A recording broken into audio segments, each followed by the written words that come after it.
आपकी ये मंदिर वाली जो जगह है वो कितने एकड़ में फैली हुई है? 22 एकड़ में, 22। जिसमें 322 छोटे छोटे मंदिर हैं भगवान के। ओहो, माने भगवान का पूरा शॉपिंग मॉल ही सजा के रखा है। साइलेंस। और इन सारे मंदिरों में भगवान की सेवा के लिए 142 पुजारी हैं, समझा? आपके मंदिर के बाहर भिखारी कितने बैठते हो पता है आपको? क्या? भिखारी भिखारी अंदर की 320 मूर्तियां, 142 पुजारी याद है आपको? लेकिन आप ही के मंदिर के बाहर बरसों से कितने भिखारी बैठते हो याद है आपको? मिलॉर्ड, इनके मंदिर के बाहर जो भिखारी बैठते उसमें किसी को भी मंदिर के अंदर एंट्री नहीं है। अब धूप हो बारिश हो बाहर सड़ते रहने का, अंदर पैर नहीं रखने का। ना मत कहना। ये आप ही के मंदिर के पुजारी ने मुझे बताया था। उसने तो मुझे ये भी बताया था महाराज कि कांजी भाई, ये केस अगर आपको जीतना है ना भैया तो हर सोमवार को आइए। तो मैंने पूछा मिलॉर्ड कि मैं कहाँ हूं? तो कहते हैं शिव जी के मंदिर में आइए और 1 लोटा दूध चढ़ाइए, फिर देखिए। मैंने बोला ठीक है, ये भी करके देख लेते। तो मिलॉर्ड में पहुंच गया मंडे को दूध का लोटा लेकर। ये लंबी लाइन लगी हुई, सबके सब हाथ में लोटा पकड़ के खड़े हुए थे ऐसे। मैंने सोचा अंदर जरूर कोई दूध पीने वाला होगा, वरना ये सब जब गधे थोड़ी है जो ऐसे लोटा पकड़ के लाइन में खड़े। मेरा नंबर है, मैं अंदर गया, अंदर कोई नहीं था दूध पीने वाला, कोई नहीं। बीच में वो काला पत्थर पड़ा हुआ था, उसे शिवलिंग कहते हैं मूर्ख। हाँ शिवलिंग पड़ा हुआ था। और वो पत्थर मिलो, वो पत्थर दूध था। और वो पत्थर के बिल्कुल बगल में से छोटी सी पतली सी नाली में से वो सारा दूध बाहर की ओर जा रहा। मैंने बोला कि यस, बाहर तो कोई खड़ा ही खड़ा होगा दूध पीने वाला। देखा बाहर भी कोई नहीं था। वो सारा दूध मिलो उस नाली से निकलकर बाहर गटर में जा, टोटल वेस्ट। और वो गटर को लग के एक भिखारी खड़ा हुआ था, बेचारा 4-5 दिन का भूखा होगा महाराज, भूख के मारे वो कांप रहा था। उसको शायद ये दूध ही पीना था, लेकिन गटर में से कैसे? तो उस भिखारी को मैंने मेरा दूध का लोटा दे दिया और दूध पीकर उसने मुझसे क्या कहा पता है? भगवान तेरा भला करे।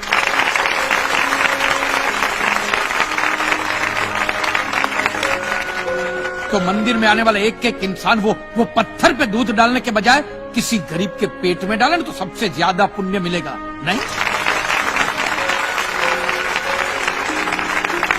और हाँ मौलवी साहब, किसी दरगाह पे फूलों की चादर ओढ़ाने के बजाय किसी नंगे फकीर के बदन पे कपड़ों की चादर ओढ़ाई जाए ना तो अल्लाह को बहुत खुशी मिलेगी। और जीसस के सामने मोमबत्तियां जलाने से अच्छा है किसी गरीब की झोंपड़ी में जलाइए, तो उसके घर में कभी अंधेरा नहीं होगा। क्यों, तुम भी भगवान को नहीं मानते क्या? अरे मैं खुद भगवान हूँ। अच्छा, तो मैं अमिताभ बच्चन हूँ। देखो कांजी, दूध, चद्दर, मोमबत्ती ये सब चढ़ाना एक प्रथा है। भगवान की पूजा अर्चना, इन सब का मूल्य तुम नहीं समझोगे क्योंकि तुम एक नास्तिक हो। जगत की मोह माया से तुम अभी तक मुक्त नहीं हुए। आप तो हो गए हो ना, आप तो बिल्कुल मोक्ष के दरवाजे पे खड़े हो। तो ये जो रीति रिवाज के नाम पे ढोंग चलते उनको बंद करवाइए ना महाराज। शनिवार को हनुमान जी की मूर्ति पे कितना तेल बर्बाद होता है पता है आपको? लोग 2 रुपये के 5 रुपए के सिक्के यूं करके मूर्ति पे चिपकाते हैं। हनुमान जी इन सारे चिल्लर का क्या करेंगे? कांजी भाई बिल्कुल ठीक कह रहे हैं। साईं बाबा अपनी पूरी जिंदगी गरीबों के लिए और गरीबी में जिए। जब तक वो जिंदा रहे तेल की एक एक बूंद के लिए दर बदर भटकते रहे, और आज उनके मरने के बाद उनके लिए करोड़ों का सिंहासन, सोने का मुकुट, किसके लिए बताइए महाराज। एक बात बताइए, जो भी भक्त भगवान की श्रद्धा से सच्चे दिल से भक्ति करता है उस पर तो उस परम कृपालु की कृपा दृष्टि रहती है ना? रहती है ना? आया ना? तो चलिए महाराज मुझे ये बताइए कि अमरनाथ और वैष्णो देवी की यात्रा पे जाती हुई बस नीचे खाई में क्यों गिर जाती? वो तो भगवान की भक्ति के लिए जा रहे थे, श्रद्धा से भजन गाते गाते जा रहे थे, तो भगवान ने डायरेक्टली उनको ऊपर बुला लिया। और आप मुझे एक गाड़ी ऐसी बताइए जिसका एक्सीडेंट हुआ हो और जिसके अंदर भगवान की मूर्ति या फोटोग्राफ ना हो। बताइए। I object my Lord. From day 1 ये आदमी बातों को यूं गोल गोल घुमा रहा है।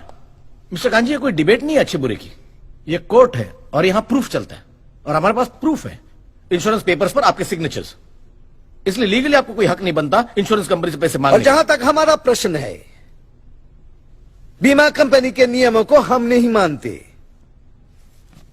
अगर उन्होंने लिख दिया कि भूकंप जज साहब ने करवाया है, तो क्या जज साहब पैसे देंगे? इसी तरह पॉलिसी में भगवान का नाम लिख देने से भगवान पैसे देने के लिए प्रतिबद्ध नहीं होते। अगर आप चाहते कि भगवान आपके पैसे लौटा दे, तो ये प्रूफ करो कि ये भूकंप भगवान ने किया है, किया ही है ना। इन राइटिंग है, कहीं लिखा हुआ तुम्हारे पास है? Any proof? मिलॉर्ड, ये mister kanji, court of law में सिर्फ दलीलों पर फैसले नहीं होते। आपकी दलीलें, आपके आर्गुमेंट्स आम जनता के लिए कितने भी वैलिड क्यों ना हो, लेकिन अगर आप उन्हें साबित नहीं कर सकते हैं तो उनका कोई मतलब नहीं। आपके पास कोई सबूत है? You may please proceed. Your honour, इससे पहले कि मिस्टर कांजी अपने तीखे और कटाक्ष भरे व्यूज बिना किसी रेफरेंस प्रदर्शित करें, मैं उनसे पूछना चाहता हूं कि उनके पास कोई प्रूफ है जिससे वो साबित कर सके कि उनकी दुकान भगवान ने गिराई है? मिलॉर्ड, अब जो सवाल मैं पूछने जा रहा हूं उसके लिए मुझे एक ज्ञानी पंडित की जरूरत है। तो आप मेरे जो भी कोई ज्ञानी पंडित है वो यहां पे आए, सिर्फ ज्ञानी आए, ज्ञानी। हाँ, अब बैठ जाइए।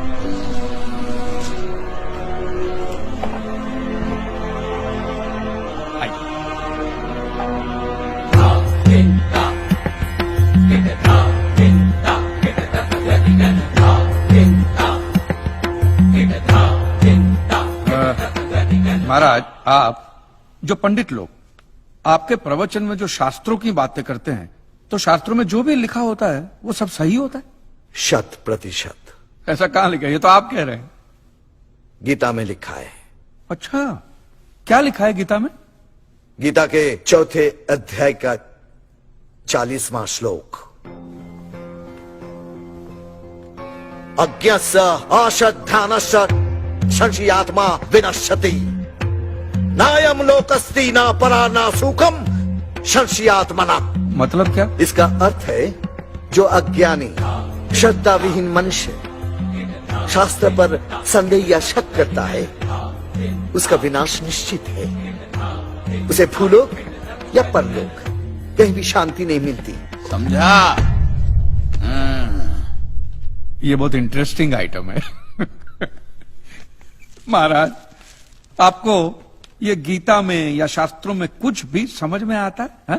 कि जो भी लीलाधर महाराज बोल रहे हैं उसमें बस ऐसे समझा समझा करके हाथ हिला रहे हैं। मिलॉर्ड, वो स्कूल में छोटे छोटे बच्चे होते हैं, उनको प्रेयर कभी पूरी याद नहीं रहती, तो बेचारे आंख बंद करके ऐसे करके होंठ हिलाते, वो होंठ हिलाते, ये हाथ हिलाते।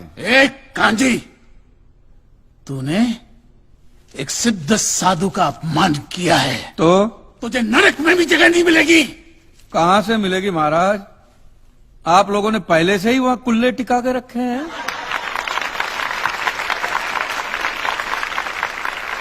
तेरा ये दुस्साहस नास्तिक!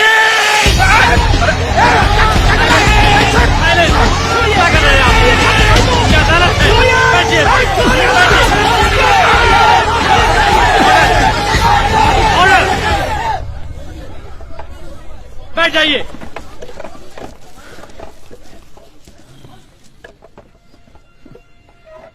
दुखेष्वनु द्विग्न मनः सुखेषु विगत स्पृह वितराग भय क्रोध स्थित धीर मुनि रुच्यते। अध्याय 2 श्लोक 56वां। अर्थात जिस मनुष्य के लिए सुख और दुख समान अवस्था है, जो भय और क्रोध से मुक्त है, जो स्थिर बुद्धि वाला है ना, वही सिद्ध पुरुष कहलाता है।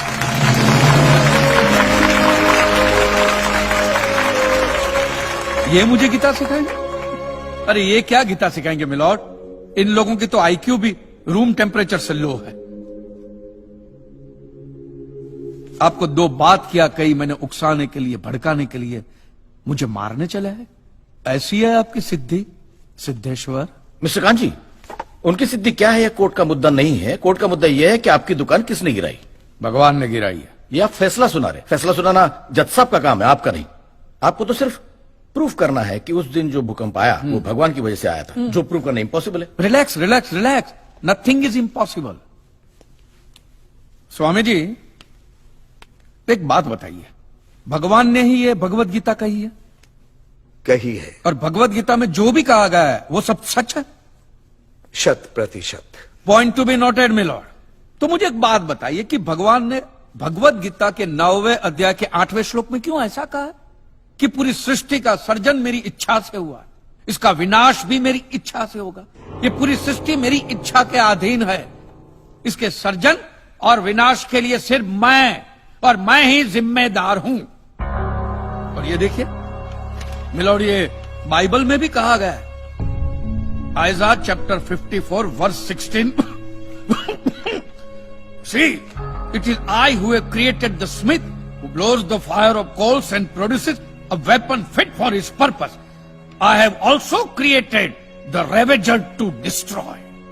अब ये देखिए, ये कुरान शरीफ में भी है। सूरह जलजला 99 आयत 1 से 8 में भी लिखा है कि जब जमीन अपनी पूरी शिद्दत के साथ हिला डाली जाएगी और जमीन अपने अंदर के सारे बोझ को निकालकर बाहर डाल देगी और इंसान कहेगा कि ये उसको क्या हो रहा है, उस दिन वो अपने ऊपर बीते हालात बयां करेगी, क्योंकि तेरे रब ने उसे ऐसा करने का आदेश दिया होगा। रब ने।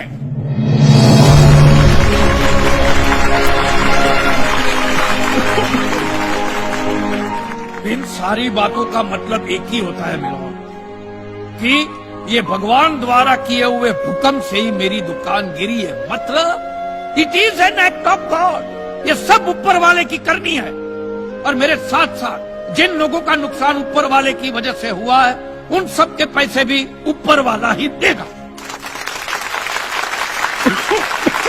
नहीं तो उनके collection agent. Your honour, mister Kanchi Leeladhar Swami को बातों में फंसा रहे हैं। सरदेसाई जी, क्या कर रहे हैं आप? अरे बोलने दो, उसे बोलने दो। अगर ये प्रूव हो जाता है कि भगवान है तो हम लोग पैसा देने से बच जाएंगे। अच्छा, पूरा दोष अब आप हम पर थोपना चाहते हैं।